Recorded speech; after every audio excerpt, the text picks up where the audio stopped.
Friends, a very good morning to all of you. मैं पूजा राय एक बार फिर से आपके अपने YouTube channel Utkrisht academy Ayodhya में आपका स्वागत करती हूँ। आज है 23 जून। आज हम डिस्कस करेंगे 23 जून से बनने वाले कुछ इंपॉर्टेंट करेंट पॉइंट्स को और उनसे रिलेटेड की फैक्ट्स को। तो चलते हैं सबसे पहले कल के क्वेश्चन पे। कल मैंने आपसे ये क्वेश्चन किया था कि मार्च 2021 में अपने नए उपन्यास क्लारा और द सन का विमोचन कौन करेगा। मार्च 2021 में अपने नए उपन्यास क्लारा और द सन का विमोचन कौन करेगा। तो इसका आंसर देख लेते हैं। नोबेल पुरस्कार से सम्मानित लेखक काजुओ इशिगुरो। काजुओ इशिगुरो मार्च 2021 में अपने नए उपन्यास क्लारा और द सन का विमोचन करेंगे। तो काजुओ इशिगुरो जो कि नोबेल पुरस्कार से सम्मानित लेखक हैं, ये मार्च 2021 में अपने नए उपन्यास क्लारा और द सन का विमोचन करने वाले हैं। साहित्य के नोबेल पुरस्कार से सम्मानित किए जाने के बाद यह इशिगुरो का पहला उपन्यास है और इसे 2 मार्च 2021 को ब्रिटेन में अल्फ्रेड नोपफ और कनाडा में नोपफ द्वारा प्रकाशित किया जाएगा। ब्रिटेन में इसे अल्फ्रेड नोपफ और कनाडा में नोपफ द्वारा प्रकाशित किया जाएगा। उनके पिछले 8 उपन्यासों ने बुकर पुरस्कार सहित कई सम्मान अर्जित किए हैं। तो उनके पिछले 8 उपन्यासों ने बुकर सहित कई पुरस्कार सम्मान को अर्जित किया है। काजुओ इशिगुरो की बात करें तो ये ब्रिटिश उपन्यासकार, पटकथा लेखक व लघु कहानी लेखक हैं। इनका जन्म तो जापान में हुआ था, लेकिन उसके बाद ये ब्रिटेन चले गए और ये ब्रिटिश उपन्यासकार, पटकथा लेखक व लघु कहानी लेखक हैं। इनका जन्म हुआ था 8 नवंबर 1954 को नागासाकी, जापान में। नोबेल पुरस्कार से इन्हें 2017 में सम्मानित किया गया था। नोबेल पुरस्कार की बात करें तो इसे स्वीडन के वैज्ञानिक अल्फ्रेड नोबेल की याद में 1901 में शुरू किया गया था। अल्फ्रेड नोबेल जो कि डायनामाइट के आविष्कारक हैं। तो डायनामाइट की खोज की थी अल्फ्रेड नोबेल ने।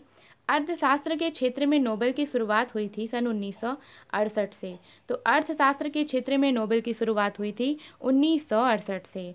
तो ये था कल के क्वेश्चन का आंसर। अब हम चलते हैं आज के पॉइंट्स की तरफ। हमारा फर्स्ट पॉइंट है, वर्तमान में विदेश मंत्रालय में निदेशक विजय खंडूजा को जिम्बाब्वे में भारत का अगला राजदूत नियुक्त किया गया है। तो जिम्बाब्वे में भारत का अगला राजदूत किसे नियुक्त किया गया है? विजय खंडूजा को। रुंगसुंग मसाकोई जिम्बाब्वे गणराज्य के राजदूत के रूप में सेवा कर रहे थे। तो जिम्बाब्वे गणराज्य के राजदूत अब तक थे रुंगसुंग मसाकोई और इनकी जगह नियुक्त किया गया है विजय खंडूजा को। उनके शीघ्र ही कार्यभार ग्रहण करने की उम्मीद है। रुंगसुंग की नियुक्ति की गई थी 12 मई 2016 को और विजय खंडूजा जी के जल्द ही पद ग्रहण करने की उम्मीद है। हमारा नेक्स्ट पॉइंट है, आयुष मंत्रालय ने #, my life my yoga video blogging प्रतियोगिता का शुभारंभ करने के लिए अभिनेत्री अनुष्का शर्मा को चुना है। तो आयुष मंत्रालय ने my life my yoga video blogging प्रतियोगिता का शुभारंभ करने के लिए अभिनेत्री अनुष्का शर्मा को चुना है। आयुष मंत्रालय ने #, my life my yoga video blogging प्रतियोगिता की घोषणा की है और लोगों से 21 जून 2020 तक अपनी प्रविष्टियों को भेजने का आग्रह किया था। तो हाल ही में अनुष्का शर्मा को इसका शुभारंभ करने के लिए चुना गया है। हमारा नेक्स्ट पॉइंट है, इंदिरा गांधी खेल स्टेडियम में नागालैंड स्टेट स्पोर्ट्स अकादमी कोहिमा को Khelo India state centre for excellence यानी KISC Khelo India state centre of excellence के रूप में स्थापित करने के लिए चुना गया है। इंदिरा गांधी खेल स्टेडियम में नागालैंड स्टेट स्पोर्ट्स अकादमी कोहिमा को। खेल मंत्रालय ने भारत के 8 राज्यों के स्वामित्व वाली खेल सुविधाओं की पहचान की है। तो ये जो 8 राज्य हैं जहाँ पे KISCE की स्थापना करने के लिए इनको चुना गया है, वे हैं नागालैंड, अरुणाचल प्रदेश, मणिपुर, मिजोरम, केरला, कर्नाटका, तेलंगाना व उड़ीसा। तो ये 8 राज्य हैं, नागालैंड, अरुणाचल प्रदेश, मणिपुर, मिजोरम, केरल, कर्नाटक, तेलंगाना व उड़ीसा हैं। हमारा नेक्स्ट पॉइंट है, विश्व हाइड्रोग्राफी दिवस हर साल 21 जून को मनाया जाता है। तो हाल ही में विश्व हाइड्रोग्राफी दिवस मनाया गया 21 जून को। वर्ष 2020 का जो विषय है वह है हाइड्रोग्राफी स्वायत्त प्रौद्योगिकियों को सक्षम करना है। तो वर्ष 2020 की जो थीम है वह है हाइड्रोग्राफी स्वायत्त प्रौद्योगिकियों को सक्षम करना है। हाइड्रोग्राफी की बात करें तो ये अनुप्रयुक्त विज्ञान की शाखा है जो महासागरों, समुद्रों, नदियों, झीलों व तटीय क्षेत्रों जैसे जल निकायों की भौतिक विशेषताओं के माप व विवरण से संबंधित है। तो हाल ही में विश्व हाइड्रोग्राफी दिवस कब मनाया गया है? 21 जून को। हमारा नेक्स्ट पॉइंट है, निकी पुनाचा को अंतर्राष्ट्रीय टेनिस महासंघ यानी ITF के पुरुष खिलाड़ी पैनल में चुना गया है। तो हाल ही में अंतर्राष्ट्रीय टेनिस महासंघ के पुरुष खिलाड़ी पैनल में किसे चुना गया है? निकी पुनाचा को। वह चीनी ताइपे के टी चेन के साथ एशिया ओशिनिया क्षेत्र का प्रतिनिधित्व करेंगे।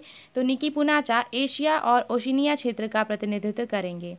एल्डिन सेरिक और फ्रांसेस्को विलार्डो यूरोप से चुने गए, जबकि जुआन पाब्लो पाज व जोस पेंडेक दक्षिण अमेरिका का प्रतिनिधित्व करने के लिए चुने गए हैं।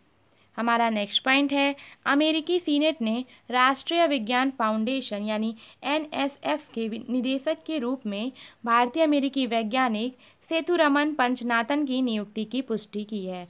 तो हाल ही में अमेरिकी सीनेट ने NSF के निदेशक के रूप में भारतीय अमेरिकी वैज्ञानिक सेथुरमन पंचनाथन की नियुक्ति की पुष्टि की है। डॉक्टर पंचनाथन वर्तमान में ASU में ज्ञान उद्यम विकास का नेतृत्व कर रहे हैं। 2014 में राष्ट्रपति बराक ओबामा ने पंचनाथन को अमेरिका के राष्ट्रीय विज्ञान बोर्ड में शामिल किया था, जिसमें 25 सदस्य हैं। हमारा नेक्स्ट पॉइंट है, संयुक्त राष्ट्र महासभा द्वारा 20 जून 2019 को day of the celebration of the solstice घोषित किया गया था। तो day of the celebration of the solstice कब मनाया जाता है? 20 जून को मनाया जाता है और इसे संयुक्त राष्ट्र महासभा द्वारा वर्ष 2019 में घोषित किया गया था। यह कई धर्मों के लिए संक्रांति व विषु के महत्व की जागरूकता फैलाने के लिए है। तो यह कई धर्मों के लिए संक्रांति व विषु के महत्व की जागरूकता फैलाता है और इसे day of the celebration of the solstice के रूप में वर्ष 2019 में घोषित किया गया था। इसे मनाते हैं 20 जून को। हमारा नेक्स्ट पॉइंट है, विश्व बैंक ने कोविड-19 महामारी के मद्देनज़र गुणवत्ता वाली नौकरियां बनाने और आर्थिक सुधार में तेजी लाने के लिए बांग्लादेश में 3 परियोजनाओं के लिए $1.05 बिलियन की मंजूरी दी है। तो हाल ही में विश्व बैंक ने कोविड-19 महामारी के मद्देनज़र गुणवत्ता वाली नौकरियां बनाने, आर्थिक सुधार में तेजी लाने के लिए $1.05 बिलियन की मंजूरी दी है बांग्लादेश को। पहली परियोजना $500 मिलियन मूल्य की है, जिसे private investment and digital entrepreneurship यानी प्राइड परियोजना कहा जाता है। इसे क्या कहा जाता है? जो कि $500 मिलियन मूल्य की पहली परियोजना है, इसे कहा जाता है private investment and digital entrepreneurship परियोजना, प्राइड परियोजना। $295 मिलियन की दूसरी परियोजना EDGE, जो $295 मिलियन की दूसरी परियोजना है, उसका नाम है EDGE परियोजना, जिसकी फुल फॉर्म है enhancing digital government and economy.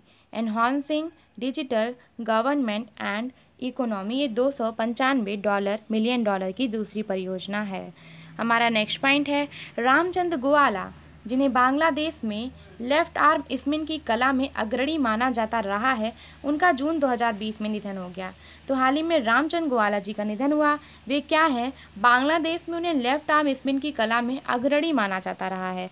53 साल की उम्र में प्रतिस्पर्धी क्रिकेट से संन्यास लेने से पहले 1981 से 93 तक 12 साल तक अबहानी क्रीड़ा चक्र के लिए गोवाला नियमित खेले। हमारा नेक्स्ट पॉइंट है, भारत के सर्वश्रेष्ठ बाएं हाथ के स्पिनर्स में से एक हैं राजेंद्र गोयल। इनका जून 2020 में निधन हो गया। गोयल ने 157 प्रथम श्रेणी के मैच खेले हैं, जिनमें से अधिकांश हरियाणा के लिए थे और 750 विकेटों के साथ इन्होंने अपना करियर समाप्त किया।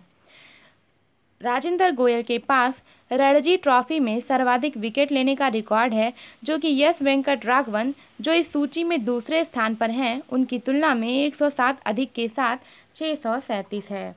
तो इनके पास रणजी ट्रॉफी में सर्वाधिक विकेट लेने का रिकॉर्ड भी है, जो कि यस वेंकट राघवन, जो कि दूसरे स्थान पे हैं, उनसे 107 उनसे 107 अधिक है। गोयल ने 1957 से 58 के सीजन में अपनी शुरुआत की। हमारा नेक्स्ट पॉइंट है, द्वितीय विश्व युद्ध की जीत की 75वीं वर्षगांठ मनाने के लिए 24 जून 2020 को विश्व परेड आयोजित की जाएगी। रक्षा मंत्री राजनाथ सिंह भारत से इस परेड में शामिल होंगे। तो द्वितीय विश्व युद्ध की जीत की 75वीं वर्षगांठ मनाने के लिए 24 जून 2020 को विजय परेड का आयोजन किया जाएगा और हमारे रक्षा मंत्री राजनाथ सिंह इसमें शामिल होंगे। रक्षा मंत्री राजनाथ सिंह 3 दिवसीय यात्रा के लिए मॉस्को रूस के लिए रवाना हो गए हैं। वह मॉस्को में 75वें विजय दिवस परेड में शामिल होंगे। तो ये 75वां विजय परेड दिवस कहाँ होगा? मॉस्को में। अपनी यात्रा के दौरान राजनाथ सिंह भारत रूस रक्षा और रणनीतिक साझेदारी को और गहरा करने के तरीकों पर बातचीत करेंगे। हमारा नेक्स्ट पॉइंट है, भारत अप्रैल 2020 के अंत में 157.4 बिलियन डॉलर की राशि के साथ अमेरिकी सरकारी प्रतिभूतियों का 12वां सबसे बड़ा धारक बन गया है। तो हाल ही में भारत अप्रैल 2020 के अंत में 157.4 बिलियन डॉलर की राशि के साथ अमेरिकी सरकारी प्रतिभूतियों का 12वां सबसे बड़ा धारक बन गया है। अमेरिकी ट्रेजरी विभाग के आंकड़ों से पता चला है कि मार्च 2020 में एक्सपोजर को कम करके 156.5 बिलियन डॉलर करने के बाद भारत ने अप्रैल 2020 में 0.9 बिलियन डॉलर की होल्डिंग के साथ इसे 157.4 बिलियन डॉलर तक बढ़ा दिया है। तो भारत ने 156.5 बिलियन डॉलर से 157.4 बिलियन डॉलर तक इसको बढ़ा दिया है और ये अमेरिकी सरकारी प्रतिभूतियों का 12वां सबसे बड़ा धारक बन गया है। हमारा नेक्स्ट पॉइंट है कि वर्ल्ड म्यूजिक डे यानी विश्व संगीत दिवस हर वर्ष 21 जून को मनाया जाता है। इसकी शुरुआत हुई थी 1982 में। विश्व संगीत दिवस की शुरुआत 1982 में फ्रांस में एक संगीत समारोह फेटे डे ला म्यूजिक के रूप में हुई थी। इसके पीछे तत्कालीन फ्रांसीसी संस्कृति मंत्री जैक लैक थे। उद्देश्य है इसका कि सभी को मुफ्त संगीत प्रदान करना और शौकिया संगीत को दुनिया में अपने काम को दिखाने के लिए प्रोत्साहित कराना भी है। तो हमारा विश्व संगीत दिवस मनाते हैं 20 जून को। ये थे आज के कुछ इम्पॉर्टेंट। 21 जून को मनाते हैं विश्व संगीत दिवस। क्यों मनाते हैं? शौकिया संगीतकारों को दुनिया में अपने काम को दिखाने के लिए, प्रोत्साहित करने के लिए। तो ये थे आज के कुछ हमारे इम्पॉर्टेंट करेंट पॉइंट्स और उनसे रिलेटेड की फैक्ट्स। आज का हमारा क्वेश्चन ऑफ द डे ये है कि डीकार्बोनाइजिंग ट्रांसपोर्ट इन इंडिया परियोजना किसके द्वारा शुरू की जाएगी?